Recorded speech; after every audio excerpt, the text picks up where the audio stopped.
10th class CBSE board exam में question पूछा गया आपसे मैथ्स में चैप्टर फर्स्ट रियल नंबर से। क्वेश्चन में हमें गिवन है द नेचुरल नंबर 2 इज प्राकृतिक संख्या 2 है। तो 2 क्या है ये आपसे पूछा गया है।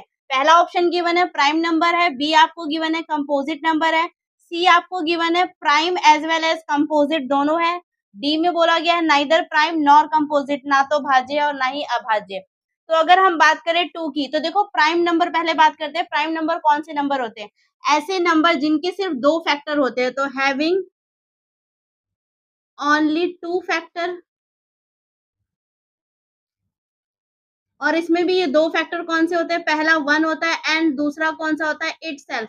जो टेबल होगा वही होगा, अगर 2 का है 3 का है जो भी नंबर होगा। कंपोजिट नंबर की बात करें तो कंपोजिट नंबर ऐसे नंबर को बोलते हैं जिनके 2 से ज्यादा फैक्टर हो। तो इसको आप बोल सकते हो having more than 2 factor.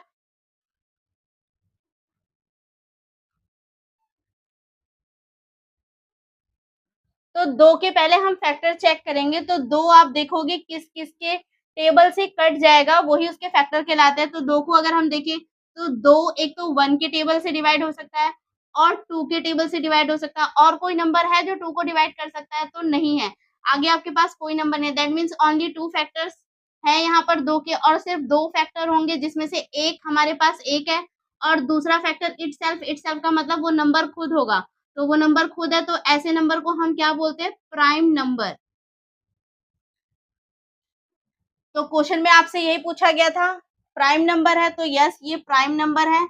Composite number नहीं है क्योंकि इसके 2 से ज्यादा फैक्टर होने चाहिए। अगर एक फैक्टर और आपको कोई मिल जाता तो फिर ये कंपोजिट नंबर कहलाता।